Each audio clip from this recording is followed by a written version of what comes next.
Ce que vous avez entendu, ce qui se passe à l'est du Congo, ça peut paraître loin, mais savez-vous que l'Europe y joue un rôle direct et mortifère?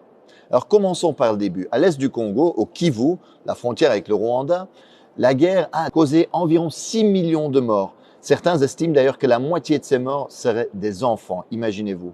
Alors aujourd'hui, on parle surtout du groupe dit rebelle du M23 qui déstabilise la région. Et en fait, avec l'aide du Rwanda, ce groupe occupe aujourd'hui une partie du territoire congolais.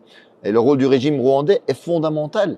Les Nations Unies ont constaté que le Rwanda ne livre pas seulement des armes ou de l'argent, mais a même des soldats sur place. Le secrétaire général des Nations Unies, Antonio Guterres, a d'ailleurs appelé le régime rwandais de Kagame à cesser de soutenir le M23 et à se retirer du territoire de la République démocratique du Congo. Parce qu'il s'agit vraiment en fait d'une violation de la souveraineté du Congo et du droit international. Et que va chercher le régime rwandais en République démocratique du Congo? En fait, cette région est hyper riche en minerais, ressources naturelles, notamment le cobalt et le coltan. Ce sont des minerais essentiels pour les multinationales européennes qui servent entre autres pour les smartphones, les batteries, mais qui sont aussi utilisés dans l'industrie de la défense, dans la transition verte, l'aéronautique. Et donc, le Kivu contient 60% des réserves mondiales de coltan à lui tout seul. Imaginez-vous l'importance stratégique de cette région.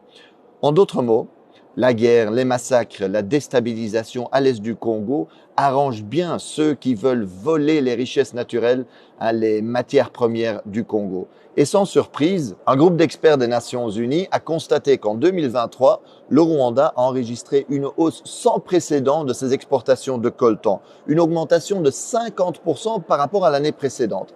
Et chaque mois, par exemple, le M23 fait passer en contrebande 150 tonnes de coltan de la localité congolaise de Rubaya, occupée par eux, vers le Rwanda. C'est un pillage sans équivalent. C'est vraiment incroyable. Et certains qui regardent la carte me demandent, mais Marc, comment est-ce possible qu'un pays relativement petit comme le Rwanda est capable de déstabiliser de manière si durable le Congo, qui est beaucoup plus grand? Le Congo, c'est presque 2/3 de l'Europe, c'est 4 fois la France, 80 fois le territoire de la Belgique.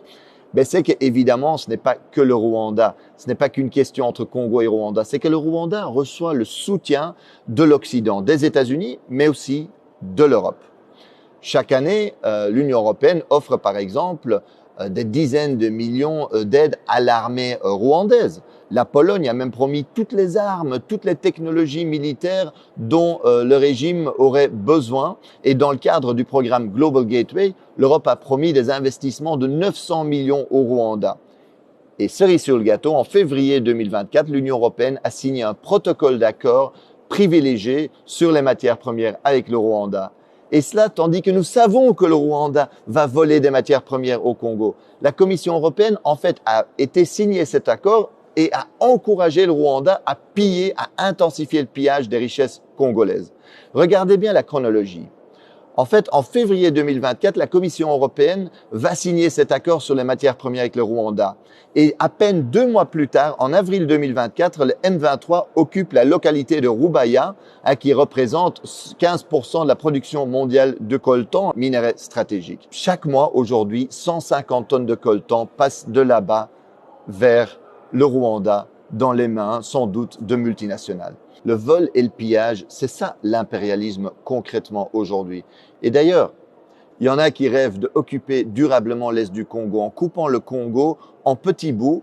C'est ce qu'on appelle communément la balkanisation, pour mieux voler les richesses et les ressources du Congo au profit des multinationales occidentales.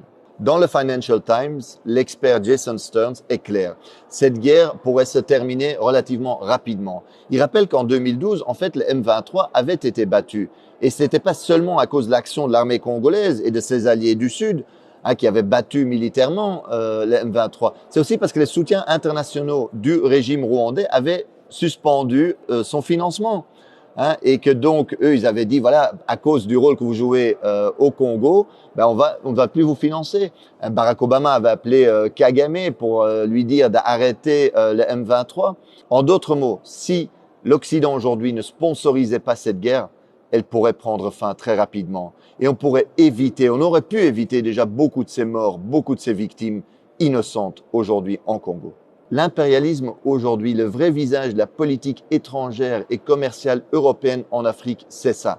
Et quand la Russie envahit l'Ukraine, l'Union européenne parle du droit international, à juste titre. Mais quand son allié rwandais viole la souveraineté congolaise, commet des massacres, elle soutient. Comme quand Israël occupe la Palestine, le Liban, la Syrie, l'Union européenne se range du côté de l'agresseur.